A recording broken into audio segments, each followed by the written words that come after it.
Bienvenidos a nuestra inmersión profunda de hoy. Nos vamos a adentrar en el corazón de la política colombiana, analizando un discurso bastante crucial del presidente Gustavo Petro. Sí, sí. Este discurso no es solo un montón de palabras, es como una ventana a las tensiones, cambios que están ocurriendo en Colombia en este momento. Recordemos, Colombia experimentó fuertes protestas sociales en 2021, lo que Petro llama el estallido social. Sí, este estallido social del 2021 marcó un antes y un después. Grupos diversos, desde estudiantes hasta indígenas, campesinos, trabajadores, salieron a las calles a expresar su descontento. Y Petro lo describe con imágenes muy vívidas, barricadas, hogueras, una sensación de que algo tenía que cambiar. ¿Cuáles eran las quejas principales que impulsaron a la gente a protestar? Pues mira, el descontento venía de lejos: una profunda desigualdad económica, falta de oportunidades para los jóvenes, corrupción. La gente sentía que el gobierno no les escuchaba, estaban hartos de la pobreza, la violencia, la falta de acceso a servicios básicos como la salud o la educación. Y en medio de todo esto surge Gustavo Petro. Su elección como presidente en 2022 fue un cambio radical. El primer presidente de izquierda en la historia del país llegó con la promesa de un cambio profundo.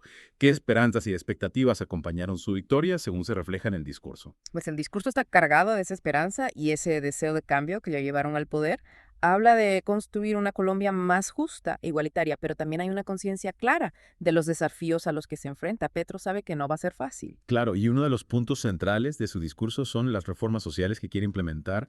Habla de una reforma laboral que proteja a los trabajadores, un sistema de salud más accesible y equitativo, y un sistema de pensiones que garantice la dignidad de los mayores. ¿Podrías detallar algunas de estas reformas y cómo las justifica Petro en su discurso? Claro, en cuanto a la reforma laboral, Petro propone algo bastante radical: un salario mínimo vital para todos los colombianos. Argumenta que esto sacaría a millones de la pobreza y estimularía la economía. Imagínate el impacto que tendría eso. Por supuesto, esta idea ha generado un debate enorme. Eso sí que es una propuesta audaz. Y en el tema de la salud, ¿qué busca cambiar Petro? Busca un sistema de salud universal y gratuito para todos los colombianos, independientemente de su nivel de ingresos. En su discurso, Petro describe la angustia de la gente que no puede acceder a atención médica básica, y la indignación de ver a ancianos morir solos y abandonados por falta de recursos. Es un llamado a la compasión y la justicia social. Suena como una transformación profunda del sistema actual. ¿Y qué hay de las pensiones? Petro quiere garantizar una pensión digna para todos los mayores, incluso para aquellos que trabajaron en la informalidad y no pudieron cotizar lo suficiente. Habla de la necesidad de que los mayores puedan vivir con dignidad y no sean una carga para sus familias. Es evidente que Petro busca un cambio social real, pero como era de esperar, no todos están de acuerdo con sus ideas en su discurso. Petro critica duramente a la oligarquía y su influencia en el Congreso. ¿A qué se refiere exactamente? ¿Y cómo argumenta Petro que estos grupos están obstaculizando el progreso? Petro acusa a la oligarquía, a la élite económica y política del país, de anteponer sus intereses personales a las necesidades del pueblo. Los acusa de corrupción, de bloquear las reformas que él propone y de utilizar su influencia en el Congreso para mantener el status quo. Su crítica es bastante mordaz. Describe esa oposición, ¿cómo la retrata Petro? Petro no se anda con rodeos, habla de congresistas que reciben sobornos para votar en contra de las reformas, de empresas que financian campañas políticas para proteger sus privilegios. Pinta una imagen de un sistema político corrupto que beneficia a unos pocos a expensas de la mayoría. Entonces tenemos a Petro con una agenda ambiciosa de reformas sociales, pero enfrentando una fuerte oposición desde las élites. ¿Cómo intenta Petro superar estos obstáculos? Ahí es donde la cosa se pone realmente interesante. Petro lanza un órdago: convocar un referéndum popular para sortear los bloqueos del Congreso y que sea el pueblo quien decida sobre su futuro. Eso sí que es una apuesta arriesgada. ¿Podrías explicarnos un poco más sobre esta estrategia y qué significa en términos del poder del pueblo en Colombia? Petro está básicamente diciendo: si el Congreso no actúa, me dirijo directamente al pueblo. Está poniendo toda su presidencia en juego con este referéndum. Si fracasa, se encontrará en una situación muy delicada. Es una jugada audaz, imagino que debe haber generado un gran revuelo en Colombia. Sin duda, la gente está expectante. Algunos lo ven como un acto de valentía, una muestra de confianza en la democracia directa. Otros lo critican como una medida populista, un intento de eludir las instituciones. Es un momento crucial en la historia de Colombia. ¿Cómo crees que reaccionará el pueblo ante este desafío? Esa es la gran pregunta. ¿Se movilizará el pueblo para apoyar a Petro? ¿O se impondrán las fuerzas que se oponen al cambio? Los próximos meses serán decisivos. Lo que es realmente fascinante es cómo Petro conecta este llamado a la acción con el estallido social de 2021. No lo presenta como un hecho aislado, sino como la expresión de un deseo de cambio que sigue latente en la sociedad colombiana. Es como si dijera, esto no ha terminado, el pueblo ya demostró su poder. y ahora tiene la oportunidad de volver a hacerlo. Exacto, al convocar un referéndum, Petro devuelve el poder al pueblo, reconoce que son ellos los protagonistas de esta transformación. Y utiliza una imagen muy potente en su discurso, la de la esclavitud versus la libertad. Sí, una metáfora que resuena profundamente en la historia de Colombia evoca las luchas por la independencia, por la abolición de la esclavitud, por la justicia social. Es como si les dijera, ¿quieren seguir siendo esclavos de un sistema que los oprime o quieren luchar por su libertad y su dignidad? Exactamente, Petro no se anda con rodeos, no quiere que la gente se quede en casa esperando que las cosas cambien, quiere que se involucren, que participen, que alcen su voz. Y lo que me parece aún más interesante es que no limita su llamado a la acción a las reformas sociales, va más allá. Que totalmente su discurso no se queda solo en las políticas concretas, pues busca una transformación cultural, un cambio de mentalidad. Habla de la codicia del egoísmo, de la necesidad de construir una sociedad basada en la solidaridad, la compasión, el respeto por la dignidad humana. Es una visión que trasciende las divisiones ideológicas, apela a valores fundamentales que nos unen como seres humanos.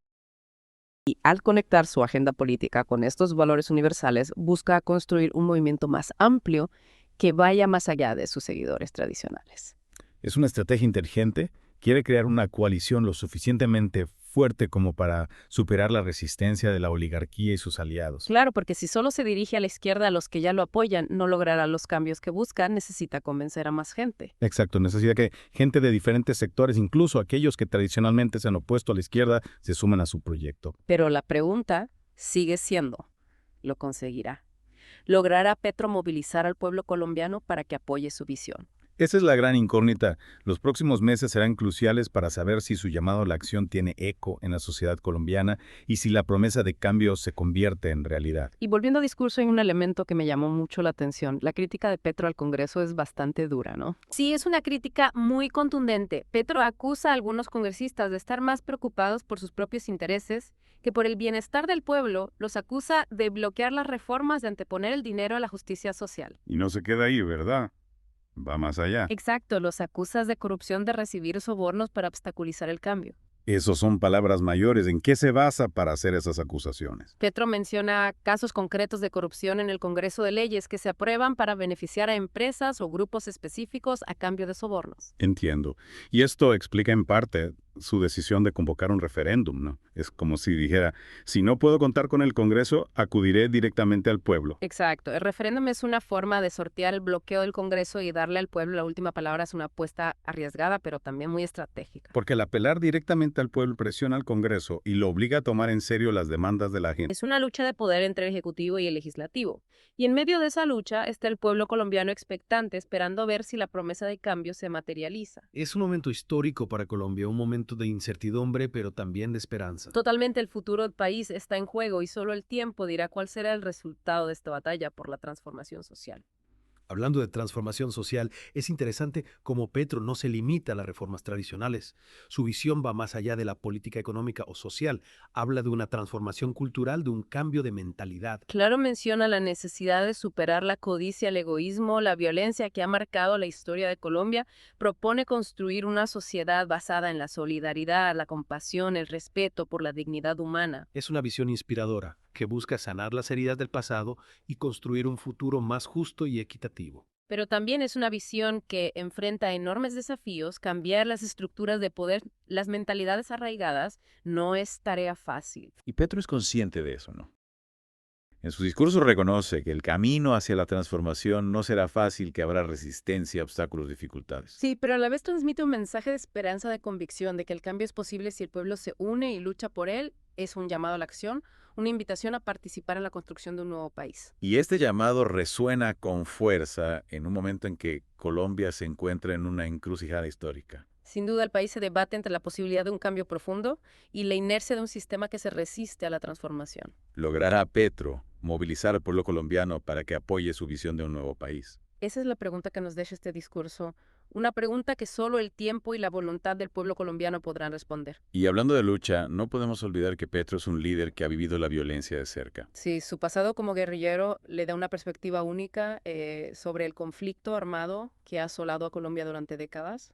En su discurso, Se puede sentir su deseo de romper con ese ciclo de violencia, de construir una paz duradera basada en la justicia social. Petro argumenta que la paz no se logra solo con acuerdos firmados, sino con la transformación de las estructuras que generan la violencia. La desigualdad, la pobreza, la exclusión son caldo de cultivo para el conflicto. Por supuesto, por eso Petro insiste en la necesidad de abordar las causas profundas de la violencia a través de las reformas sociales, la inversión en las comunidades marginadas, la promoción de la inclusión. Es una visión integral de la paz que conecta la justicia social con la reconciliación y la construcción de un futuro compartido. Y es una visión que ha generado tanta esperanza como controversia en Colombia. Claro, sus detractores lo acusan de ser demasiado radical, de querer cambiar el país de manera demasiado drástica. Mientras que sus seguidores lo ven como un líder valiente, dispuesto a desafiar el status quo y a luchar por un futuro mejor. Sea cual sea la opinión que se tenga de Petro, no se puede negar que su discurso ha sacudido la escena política colombiana. Totalmente ha puesto sobre la mesa temas cruciales que no pueden ser ignorados, ha desafiado a las élites,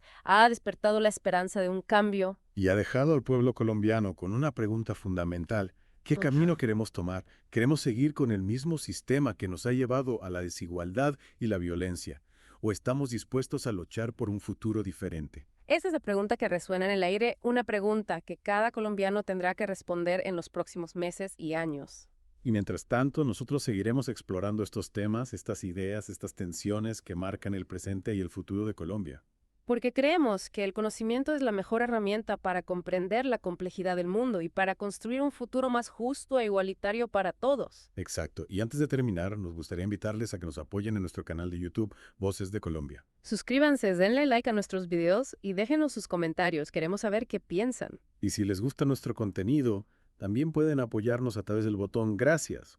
En YouTube su apoyo nos ayuda a llegar a una audiencia más amplia. Muchas gracias por acompañarnos en esta inmersión profunda en la política colombiana. Hasta la próxima.